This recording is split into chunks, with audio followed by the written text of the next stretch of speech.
Welcome back to the Emerging Scholar Podcast. I'm your host, Dr. John McGavick from the University of Manitoba, and I'm thrilled to have you back for Season 2.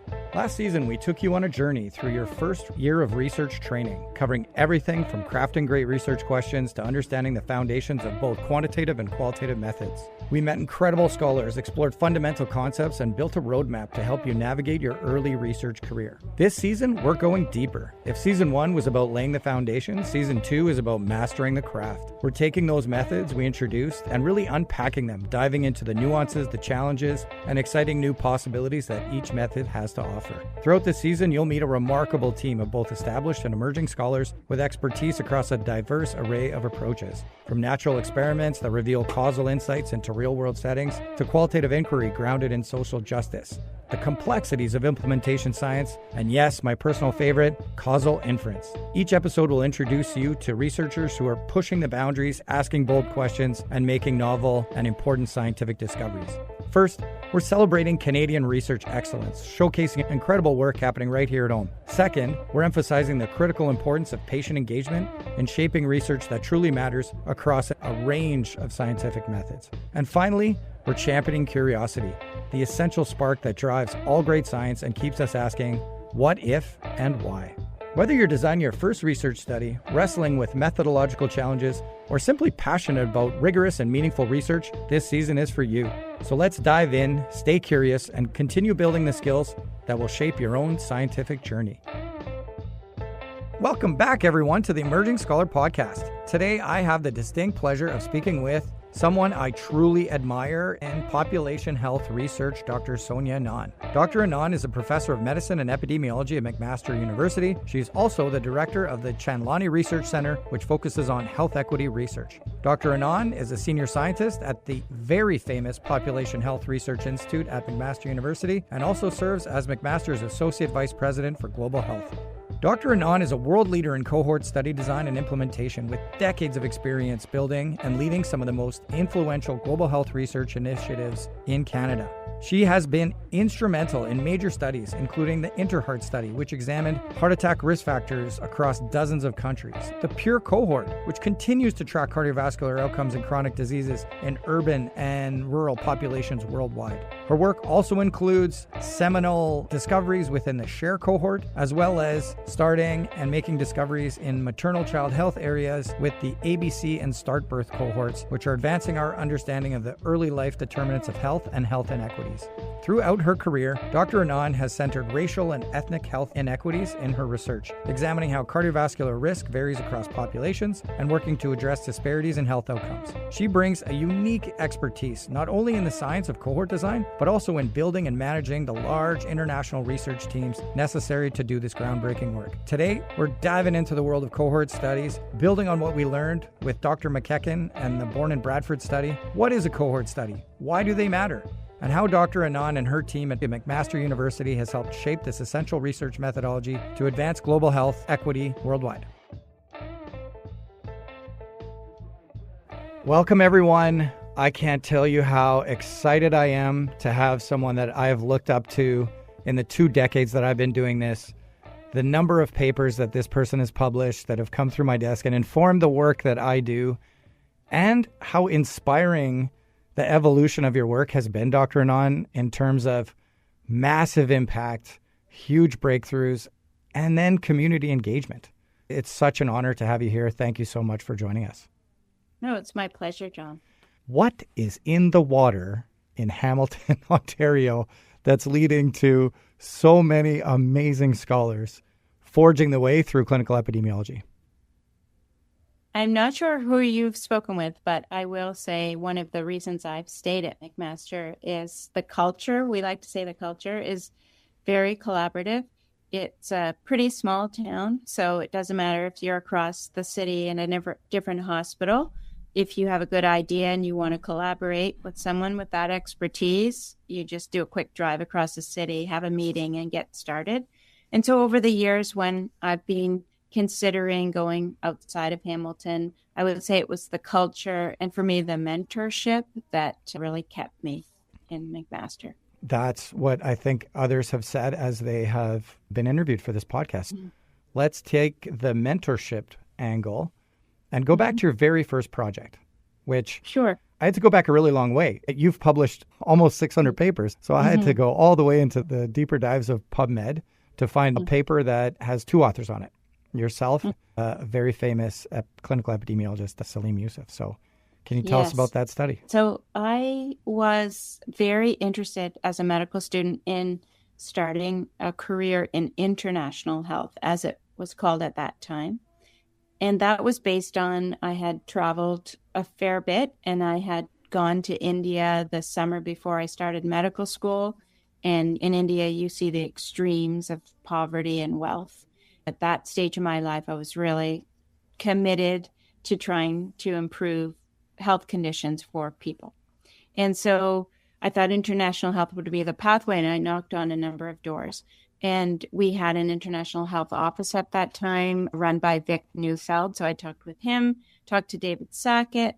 Oh, wow. And a few of them said, there's this new guy in town. He's just come up from the NIH. His name's Salim Youssef. Why don't you go meet with him? And this will tell you my age. This is before the email days. So I wrote a note to Salim, and he wishes he kept this note, because apparently what I said is, if you want to give back to your country, he originates from India. To work with you on that. So it was kind of bold. I'm surprised. You really sold it. And he responded, let's have a meeting. So I went to his office, and we talked about, I was interested in research. I was now an internal medicine resident. And he suggested, okay, why don't we start with a chart review of practice patterns for acute MI? And I was very keen to do something in India. We co-designed this project, and I went back to his medical school, actually, St. John's Medical College in Bangalore. Okay. And I did a chart review of consecutive acute MI cases. And I did the same chart review at the Hamilton General Hospital. And we compared it. And you might think right off the top, well, Canadian healthcare system is better, but we were better in some aspects of AMI care. People could get via ambulance to hospital faster than at that time to their streptokinase. So door to needle time was short due to the ambulance time. Versus in Bangalore, no ambulance service. But once patients in Bangalore got to hospital, they got their thrombolytic therapy much faster than in Hamilton. So it kind of opened my eyes to not only contextual country differences, but systems differences. And actually at St. John's, they had excellent MI care once you got to hospital. Right. So my understanding of the medical system is if you can get access to it in India, it's exceptional. Yeah. That was what I observed. And that led to our writing a paper. I think I presented my first abstract at the Canadian Cardiovascular Society on that basis. And so the whole research process, from designing a case record form to doing the analysis to submitting an abstract and then writing a paper, I did under the mentorship of Salim. That led to a number of other questions we had. I had looked at the literature around the world that suggested South Asians or people who originate from India have high rates of coronary artery disease, and that was data mostly from England. So we asked the question, is this true in Canada? So that first chart review study led to a study we ran in Canada, which was the first study of ethnic variations in cardiovascular risk factors called SHARE, the study of health assessment and risk in ethnic groups. And I was initially interested in South Asians versus white Europeans. That was how I thought we should proceed. But Salim was saying, what about other ethnic groups? And the second largest non-white ethnic group were people of Chinese origin. So we included the Chinese population. And then I thought we could do it in Hamilton, in Toronto, but Salim always thinks big. And he said, well, how about expanding to Alberta? So we included Edmonton. And then I was giving a talk early into the development of that project. And someone in the audience actually said, what about Indigenous people in Canada? Don't you know the Six Nations Reserve is so close to McMaster, which I didn't know because I grew up in Nova Scotia, not Ontario. Right. So it was a different way of building a relationship, but through some mentorship in that regard, I went out and met the Director of Health Services, and we included the Indigenous community as well. SHARE ended up with the 4 different groups, and we learned quite a lot about risk factor distribution, subclinical atherosclerosis, and prevalent CVD The value of SHARE was we took great pains to randomly recruit people from the population, which, as you know, is challenging. It's easier to take a convenient sample, but we managed to figure out a way for each one of the ethnic groups, and that makes the data much more valuable and representative. And that methodological theme in reading the work that you published at that time in the Interheart study, in the PURE study, in this study, that methodological strength of starting from recruiting in the best way possible, enrolling in the best way possible, was so valuable long term in understanding that. But if we could just go a step back, one of the themes that came up in our first season is the importance of a research question. And you've been involved in multiple high impact, big discovery, cohort studies, observational studies. You don't always come in a specific question, do we, when we design these kind of studies? So was there something, sort of an aha moment for you to say, we really need to focus on the South Asian population? You had an interest in India, obviously, but was there something happening in McMaster? Did you see something in McMaster that really turned on the question, or was it that experience that you had in India that opened your eyes to certain groups that weren't being studied as much? Recalling back then, I was, as I mentioned, interested in global health initially. So I read a number of the pivotal studies of ethnic variations. And at that time, the South Asian group, the diaspora, if you will, in England, in Fiji, in South Africa, and everywhere South Asians migrated, there was a few papers written about why did South Asians suffer early acute MI. So I was very intrigued by that question. And I actually recently published a book for the general population. It's called Reclaiming Our Hearts, Why South Asians Are at Increased Risk of Diabetes and MI. I started off by my maternal grandfather's story, and that kind of story lived with me as I grew up. He died at age 57 of an MI the very weekend my mother and father emigrated to Canada. So it was Labor Day weekend, 1965. They arrived in Nova Scotia, and then my mom got a telegram to go back to East Africa because her father had passed away. He was only 57, and shortly after, his younger brother died at age 47 while dancing at a wedding. Oh, no. So I kind of had this strong family lore as well. And I was very intrigued because my great-grandparents on my mom's side had lived well into their 80s. So why in a single generation did, one group live to their 80s and the other die suddenly at age 57? So I was very intrigued by the gene environment factors that may account for this. Wow, that is a heartbreaking way to get into this. Yeah. We will put links for sure to that book, and I look forward to reading it. And the question must have been very broad going in.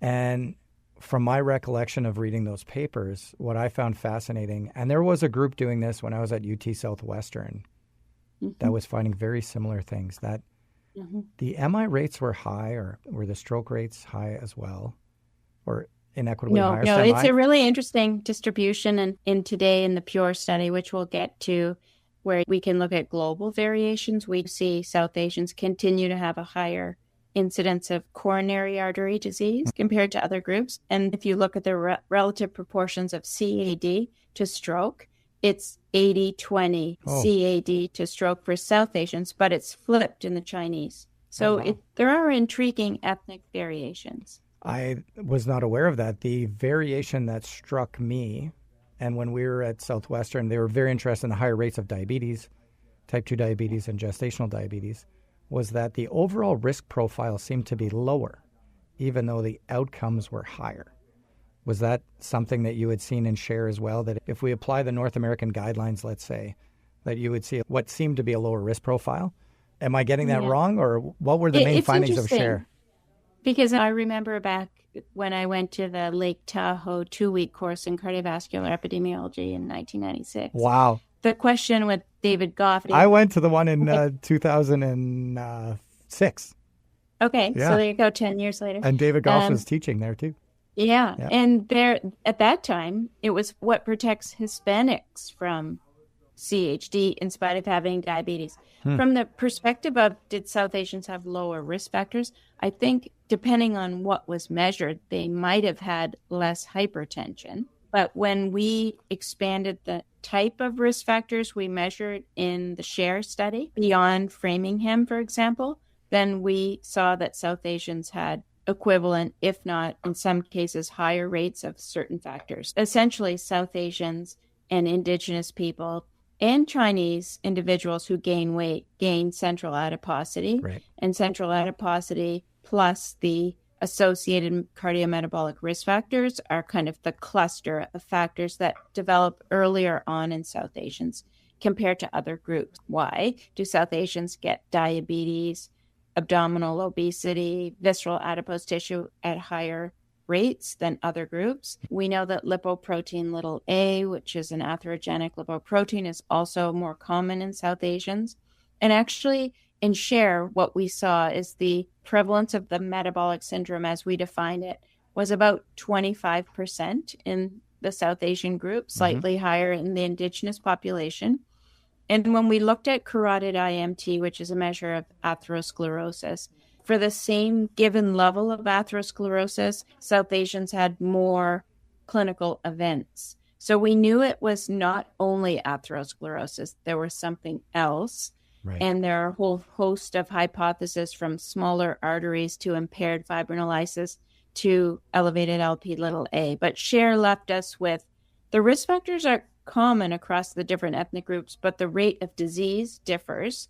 And at that time, people really thought that people of different ethnicities or races, and the terms were being confused all the time, had different genetics and therefore different risk factors. And that's why we went from SHARE, which was a descriptive study, to InterHeart, where we said we have to go beyond one country, we have to do a global study, and we really have to determine if different ethnic groups have different cardiovascular risk factors.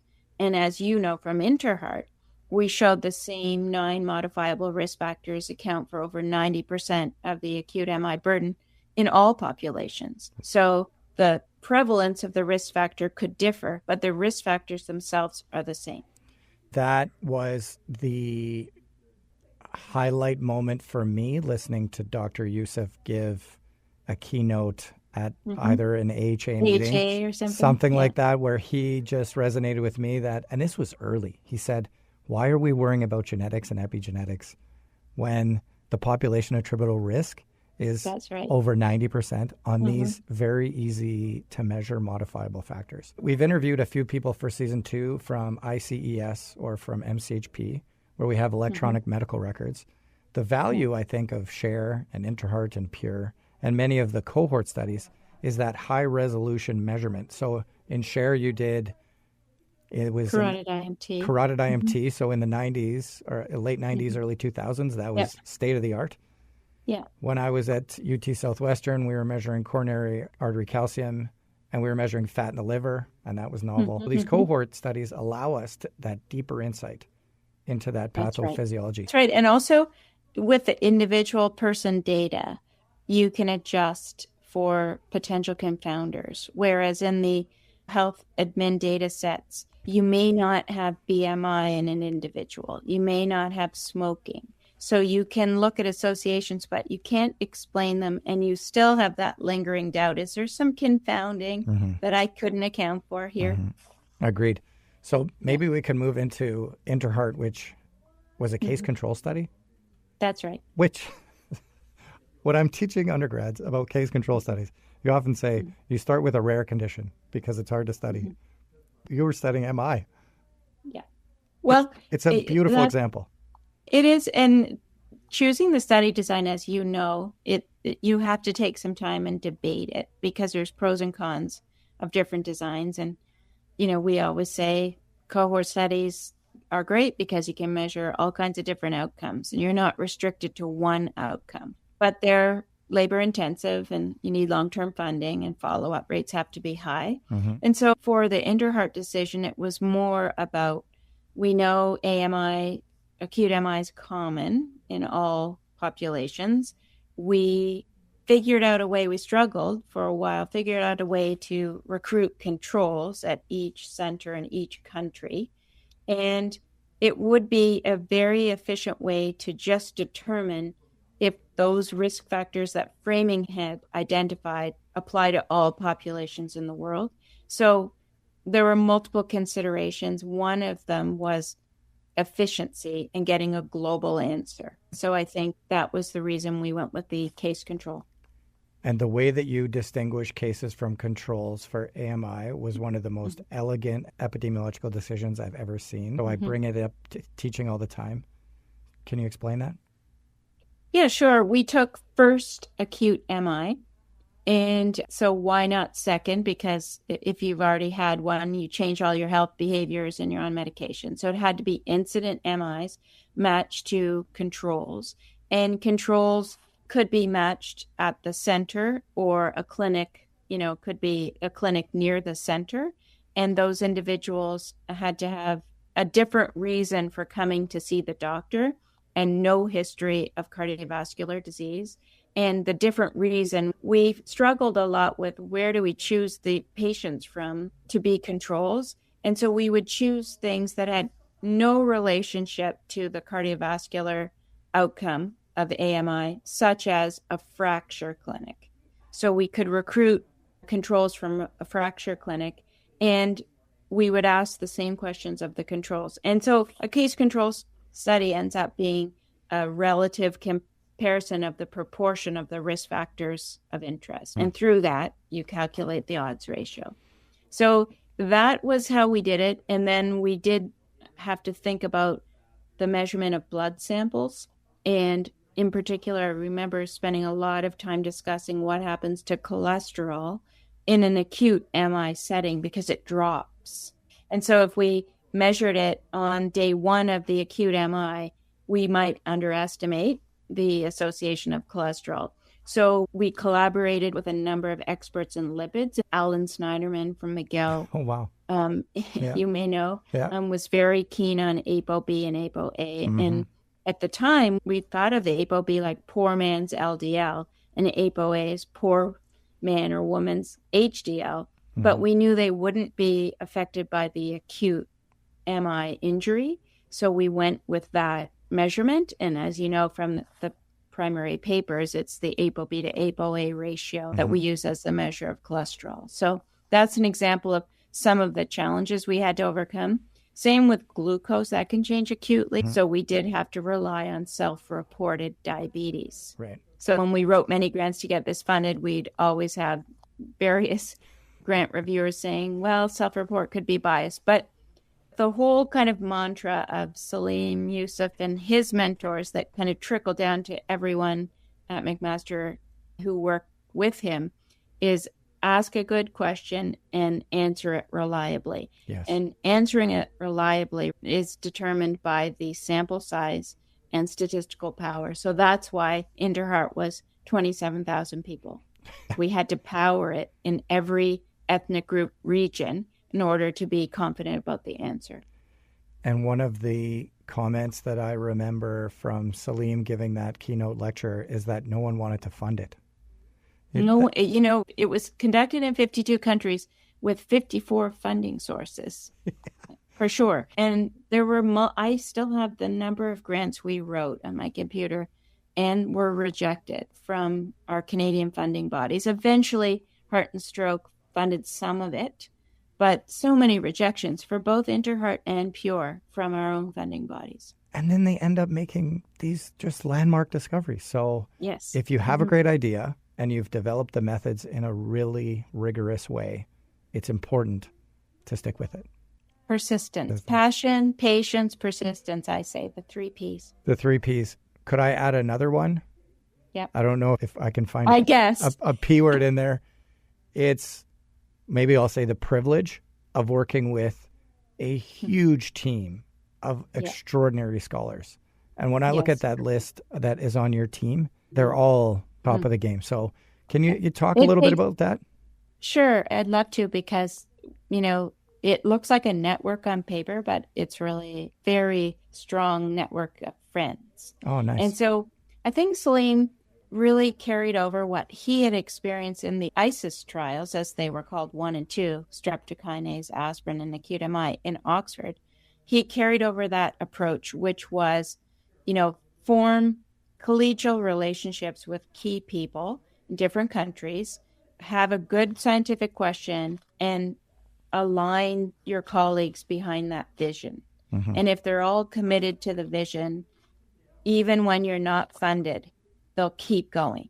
Right. So it's a really different mindset from a clinical research organization that's set up to just get physicians to recruit patients. And the first question physicians in those networks ask is, how much are you going to pay me? Yep. In the networks that Salim initiated, it was around a good scientific question and based a lot on friendship. And so what we would do is we had to struggle to fund all of these and write so many grants. So many grants, my mother suggested I name my youngest son Grant. That's our family joke. I love it. I'm always talking about grants. I love it. We would meet all over the world to have these discussions. So I remember when you talked about the case control methodology, I remember the meeting in Atlanta, probably alongside ACC. A day after the meeting, we went out to some resort and we hammered through the InterHeart protocol and how do you measure stress? Half of the room didn't believe you could measure stress, and we managed to work in locus of control and psychological stress in there, and they were predictive in the end. Those networks were really important, and we carried them from the epi over to the large clinical trials too. And so actually last November, we celebrated the 25th anniversary of the Population Health Research Institute, and Salim was retiring from that role. And so many of his old friends and colleagues came for that celebration and reflected the extensive network that he really relied on. Nice.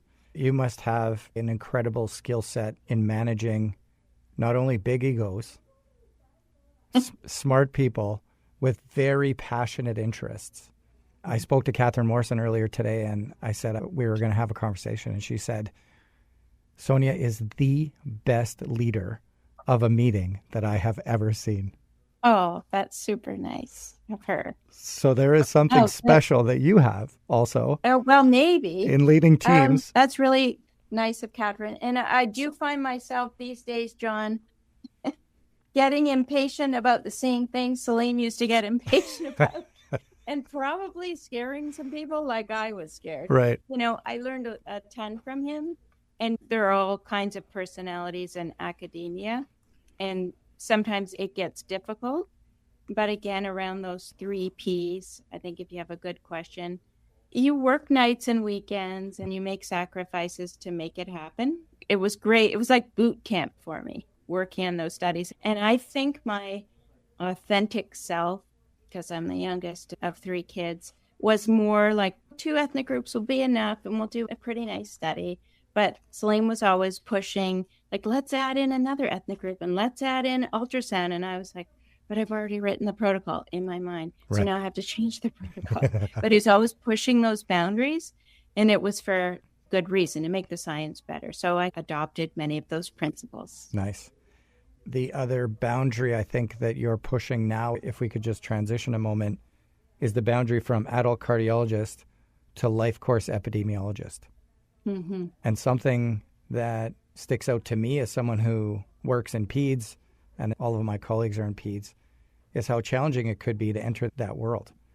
And it goes without saying, you've done an amazing job. So another P of personality is that I'll just add that some people think I am a cardiologist, but I'm actually a vascular medicine specialist. So one of the things is I'm a little bit different than a cardiologist. I did general internal medicine, an academic internist program where I had the privilege of having Dave Sackett and Deborah Cook as our 4th year master's supervisors. So that was an amazing experience. I started working with Salim, and he was division director of cardiology at that time. And he said, you know what? We don't have anyone here with expertise in peripheral artery disease, and I'm going to send you to Boston. So I went to the Brigham and Women's and did a vascular medicine fellowship. So PAD is my clinical area with thrombosis. Came back. I'm in the division of cardiology, but I'm vascular medicine. So I always have been a little on the generalist mindset. Okay. And it was really following the questions. So when we finished Interheart and then looked at, you might have seen a couple papers. We've published one women's specific, one South Asian specific. We noticed in the South Asians that we were seeing early onset diabetes in the control subjects by decade. So if you compare Interheart controls from different ethnic groups, we would see more type 2 diabetes at age 30 in the South Asians than the other groups. So that, along with the Barker hypothesis coming along at that time, raised the question about early onset risk factors and early determinants. So both genetics and, life course approaches. So what happens in pregnancy? So in 2010, I think I'll tell you the truth. I submitted the EpiDream grant 6 times and it never got funded. And that was a cohort study. And every time CIHR review was like, it's not interesting enough. It's another cohort of type 2 diabetes. In spite of it being 21 countries, 21,000 people, they said, could you jazz it up? So I took a sabbatical year in genetics and resubmitted it with a genomics focus, and it got funded. So that was one thing. I kind of had to retool. And then the second thing, Catherine will tell you this, we were all thinking about the developmental origins of health and disease. Doe had approaches. And when we saw the Interheart data of early onset type 2 diabetes, the questions were just pointing us to genetics and early life determinants, what's happening there. And that's really what led me to develop, alongside of the family birth cohort, which was predominantly white European, the South Asian birth cohort and the Indigenous birth cohort. And then as it happened, the child birth cohort was based at McMaster. So together, we had 5,500 mom-baby dyads with significant ethnic variation. And so after some harmonization of the different measures, we were able to do some joint analyses. I think the thing that stuck out to me the most when I was going through your CV and through the publications is your staunch commitment to and research passion for studying inequities.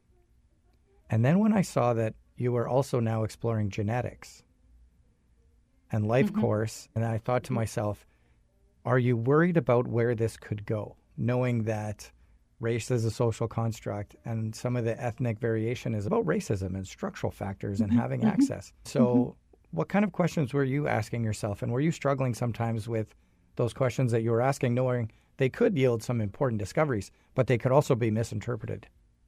Yeah.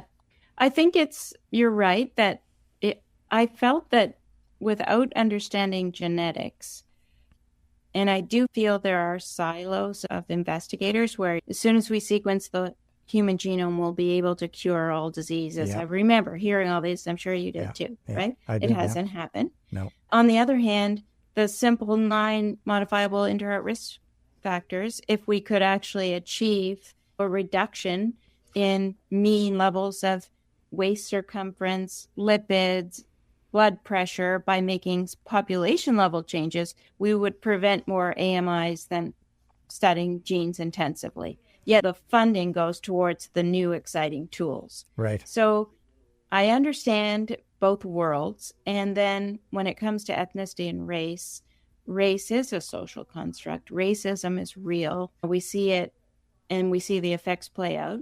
But then on the other hand, there are ethnic differences that I have observed in my own study. So, the South Asian question, why do South Asians for the same given BMI have greater proportion of body fat to lean mass, whereas that's not seen in white European origin people?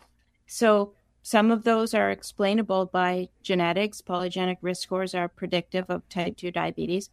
The most interesting example of how these worlds intersect would be when you look at the prevalence of type 2 diabetes in South Asians and look at the history of South Asians in India.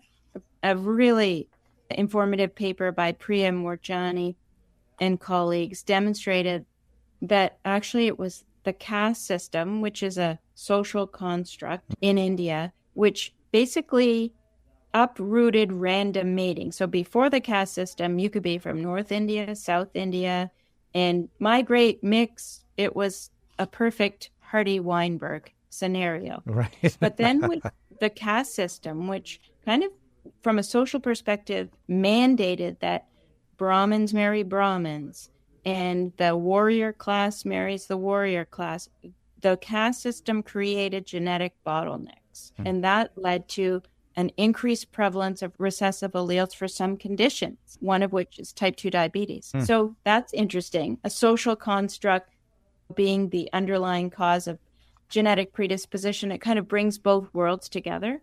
And I really do think one should realize the difference between the social construct and then also the importance of an ethnic difference, which can reflect differences in diet and also can reflect a greater prevalence of certain genetic variants. So one of the papers we published with Clara Liu as a first author is a paper that goes through when to use what term in health research. And I wrote the first iteration as part of my PhD thesis. And 25 years later, this updated version, now that we've learned so much about genomics. But in recent times, you can read a single paper and you see investigators are using race, ethnicity, ancestry interchangeably, like not stopping to think about what each term means. So we wrote the more recent paper to help provide guidance. And you get naysayers on both sides, right? There's people who say, don't talk about genes. Yeah. It's all social. Yeah. And then you have people saying it's all genetics. There's no social and there's no racism in our healthcare system. Neither is true. It's somewhere in the middle. And with the movement towards precision medicine, the arguments are very strong and people are very passionate about it. I straddle both worlds, public health and, genomics and omics, but far more resources are invested in the omics than public health strategies to reduce risk factors. And it's debatable whether or not we're getting the same yield on that investment. And we don't measure the impact of our investments. The questions that you were asking about ethnicity in the life course, I'd like to know what those questions were, because I think they inform some really important discoveries that you made about ethnic differences in, I think it was rates of gestational diabetes and offspring outcomes. So what were some of the ethnic specific questions that you were interested in when you were creating these different cohort studies? Birth cohorts, yeah. So we were really interested. I mentioned the South Asian excess body fat or greater proportion of body fat. So if you measure an adult like myself for the same given BMI as, let's say, Catherine Morrison and I have the same BMI, okay, I will have more body fat. So part of my question was why and when. And so we created the South Asian birth cohort and we measured all the cardiometabolic risk factors, and all pregnant moms had a 75-gram OGTT in pregnancy. And so using various criteria, South Asian women always have a greater incidence of gestational diabetes. And then we measured in the offspring using the calipers, percent body fat of the newborn baby. And we can do the same types of calculations. And we see that thin fat phenotype that South Asian adults have is present at birth amongst South Asian newborn. So it starts at birth. So then we would say what's happening in utero. And with, some of it is explained by the mom's hyperglycemia that crosses across the placenta, the baby's producing more insulin. That is associated with increased fat growth. The GDM babies are bigger, South Asian baby, compared to non-GDM. And then when we measure the cord blood insulin and glucose, we can see the baby's insulin is higher to keep the baby's glucose at birth within the normal range. So it's kind of like, why do South Asians develop early onset diabetes? We were seeing insulin resistance at kids age 10 and then early onset DM by age 30. It may well be strongly attributable to the mother's gestational diabetes stressing the developing infant's pancreas from in utero days. Wow. And then there are a whole bunch of neat questions after the baby's born, because depending on whether they're breastfed or bottle fed, their growth patterns can change. And a recent analysis by one of our early career researchers showed that early onset physical activity is protective between age 0 to 3 in reducing the South Asian's young child's body fat. Oh, wow. So there are all these really neat, both risk factors, but protective factors that if we put all into a score could help, family doctors, parents kind of optimize health to reduce risk for their offspring. Right. You'll have to remind me of the PURE study, because one of the things that we talked about a lot at UT Southwestern was that there's an immigration effect. And you come as a South Asian to the United States, and we were in Dallas, Texas, so that was United States times 50 in terms of exposure to the diet and the lack of physical activity. But in Canada, it was the same thing. And were you seeing the trends were just exacerbated when people of South Asian descent left their home country and were in this Western society? But the trends were still there in terms of higher risk at lower body weights and that kind of thing.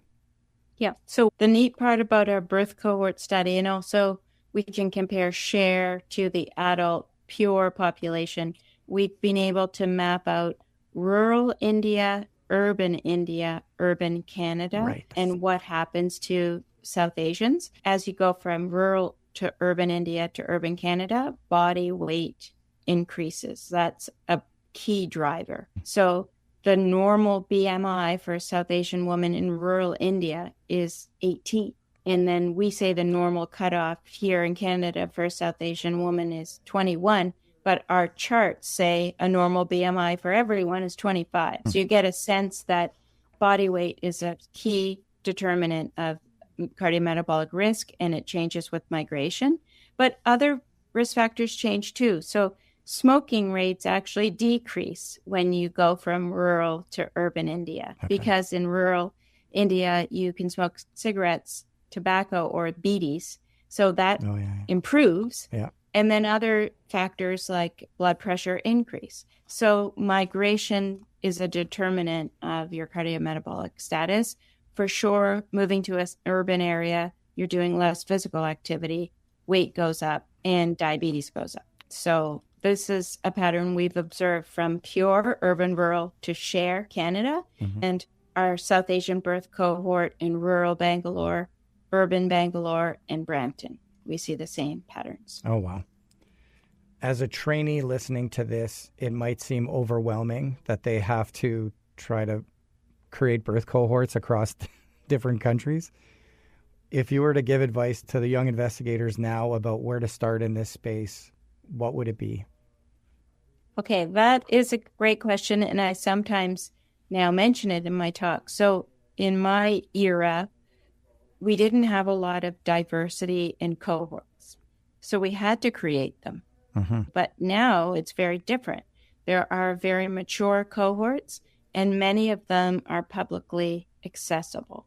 So I say to trainees, rather than think, oh, it's going to take me 20 years to create a mature cohort, there are easier ways to ask your question. So UK Biobank, for example, you can apply to. You might criticize it and say there's not much diversity, but there are still 2,000 South Asians in UKB. It's limited to one country, but there's CLSA. I have a cohort called the Canadian Alliance of Healthy Hearts and Minds where we did imaging, so brain, heart, and abdominal imaging that we're encouraging people to apply and use. The childbirth cohort is opening up for people. So I think there are good opportunities now. For some cohorts, they're still at the discretion of the PI, but that can work too. You could have a really interesting analysis in Pure that hasn't been done, and you chat with Salim or another investigator, and if they agree with you that it's a good question and you have some money for statistical time, you could potentially address it that way and write a small grant to raise enough money to either measure biomarkers that will benefit all or stats time. I think, again, it comes down to the question, doing your homework, because even sometimes my own PhD students will say, well, I'm not sure you collected it in the COMPASS trial.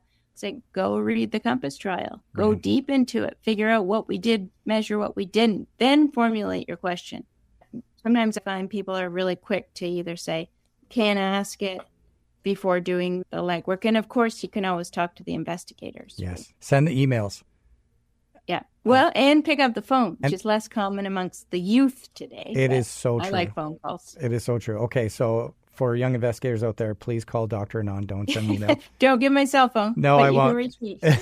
The one collaboration that you made is actually our sister Cohort podcast episode with Rosie McKecken from the Born in Bradford group, who was also, I love Rosie. Rosie just said, absolutely, if you have questions. And what I think is interesting between the cohort in Hamilton, birth cohort in Hamilton, or the child cohort study and Born in Bradford, they have a very large environmental exposure. Yeah. The methods here are a little bit different. And so there are opportunities there with the different methods that they're using. We've done some work with John Wright and Rosie and others in Born in Bradford because they have a large Pakistani population. We have the Punjabi population predominantly in START. So we've done polygenic risk scores predicting GDM, and also the early life risk score of South Asian body fat that Sandy just published in JAMA Network Open involves Born in Bradford too. So I learn a lot I visited Born in Bradford and Bradford from the perspective of their cohort, but also the neat things they are doing with respect to community intervention. So we've kind of modeled one of our most recent studies amongst newcomers in Hamilton after the work that they've done in Bradford, England. So we're really trying to co-design interventions with newcomers to improve physical activity amongst the children. Oh, amazing. And that, I think there was some foreshadowing in the paper that I read about, in 2001 from the Share Aboriginal Peoples, where the health director, I think, and another employee from Six Nations was involved in the paper, which means they're involved in the research, which is rare in 2001. So it was amazing to see. And I think that foreshadowed your commitment to engaging patients as co-researchers. And maybe this is where we could wrap up the conversation, which is in your new position, you're an associate dean in health equity, I believe, VP, and you're still doing a lot of research. But this research is now being informed by patient partners or community partners. Can you tell us a little bit about what made you make that transition and what it's been like? Yeah, thanks, John. That's a great question. And I think, 25 years ago, as academics, our approach was we read the literature, we come up with a logical plan, and then we intervene in the population. But we failed a number of times to actually change anything. And we now realize that perhaps we should have been engaging more with the population at risk and learning from them rather than assuming certain barriers. So I did work with Six Nations on what was called Share OP or Share Action, where we had randomized families to receive an intervention, which was provision of counseling around healthy diet, provision of water because they didn't trust the water, and then regular sports activity. And Catherine was a co-author in this paper published in Canadian Journal of Public Health. Long story short, it was a pilot study funded by CIHR. We saw some changes in knowledge, but we didn't see significant other changes in, we maybe picked the wrong outcome, BMI, for example. So we didn't go from a pilot to a full community. Flash forward to, I'd say 5 years ago, we're now doing a community intervention. It's a step wedge cluster randomized trial in 14 neighborhoods in Hamilton amongst newcomers. It was really Public Health Agency of Canada, the way they rolled out their funding formula was spend 2 years in design. And if you come back to us, we may fund you for intervention. And at first it was like 2 years for design. Like I've never spent that. Yeah, it's crazy. But we went through and did a ton of co-design workshops, gallery walks, photo voice, like all these cool methodologies. And we learned from the community the barriers and facilitators to physical activity for their kids. And we built that into the intervention that we're doing now. So I think co-design is an essential feature for intervention design, especially when we're focused on high risk or vulnerable populations. And in the work that I've done where we've co-designed, there are times where you can really feel that power difference. And you have to work really hard to bring it down. And I know We both were trained in the era of very strong male, maybe cardiologists saying this is how it's going to be. But you have the personality type to be able to do that. And so what are some of the ways that you have been able to reduce that power so that those voices are coming through and that your team's actually listening to the community? Yes, it is very difficult to change how you were trained and how you interact with communities. But I work with some excellent younger colleagues. So Dr. Geeta Wahi, you may know, John. Yes. She's amazing. Dr. Sujani Kandasamy, a new recruit. And they teach me because here's an example. I'll say, oh, yes, I'm coming to the co-design workshop. So let's just show them the design, invite feedback. Wahi and Kandasamy will say, no, that's not co-design. We can't go in there with the design. Right. We have to hear from them. So they're holding me back. And I'm like, okay, yes, you're right. And so I am reminded by them about the mindset I should bring to those conversations. So not be presumptuous, not already have it designed, but really try and keep an open mind and be willing to switch and change approaches based on the feedback we get. Honestly, how do you feel the study designs are different when they come from the community compared to when they come from your colleagues? I think they're more realistic from the perspective of their lives and have a greater chance of being successful. If I look at the Pathways Project funded by NHLBI, yes, obesity prevention in Indigenous kids, and it was school-based, like $200 million. And it was like, let's fix the schools for Indigenous kids, what they eat, what they do, not involve the family. And it didn't work. There was no reduction in body mass index, their primary outcome. No. Because it can't work in isolation if you give this to kids for 2 hours. They go home to a totally different world. Had they involved families, etc., things could have been different. So I think we learned the hard way after many failed attempts that we need to listen. Yes. And it's so refreshing to see so many young people expecting this and doing it from the start. Yes. Right from the start, co-design is natural. One of the things that stuck out to me when I was doing this work with a colleague in Alberta, who's now the CEO of Participaction, actually. We were in Kainai First Nation. We asked kids to do a photo voice project. They were interested in doing a school-based initiative. We asked kids to go take pictures of things that are healthy and unhealthy in your community. And what would you guess was the most consistent element of health that came through from the kids? And I'll warn you. A lacrosse field or park or something? Yes. Mm-hmm. And the history of their nation. So pictures of chiefs, pictures of land, pictures of culture. And so for them, what they wanted was a connection to their culture. There is a really neat randomized controlled trial that came out of the Akamel Ootham Pima community where they compared lifestyle to cultural teachings. Very rarely cited. It's in prevention and chronic disease in like 98 or something like that. But, had we been listening 20 years ago, we would be 20 years ahead by designing research. This does not at all take away from the incredible body of work that you've created thus far and how all of that has led to guidelines and changes in practice. So you've inspired a lot of the work that I do. I'm really grateful that you gave us an hour of your time. And for the trainees out there, is there anything else you would want to leave us with to inspire them on their own emerging scholar journey? I would leave them with those 3 Ps: passion, persistence, patience. And sometimes they say, if you're a clinician scientist, patience, because I get a lot of ideas from patients. And I do feel that's a critical element of the work that I do, that I stay in touch with patients. But the other key component is find your community of colleagues and research colleagues who will become your friends, and really those discussions you have with each other and their different perspectives that shape what you choose to do, I think is really important, as opposed to doing everything on your own or in isolation. I think there's so much added value of working in a large team. And I often say it takes a village. I might be representing a large village on this podcast, but there are tons of people working, from students to research assistants to program managers that I rely on heavily. So I find it joyful to work with a great team every day and derive huge satisfaction from that. And I bet Salim and David Goff and PJ Subaru would say it's that team and the quality of that team and the friendliness of that team that makes cohort studies thrive.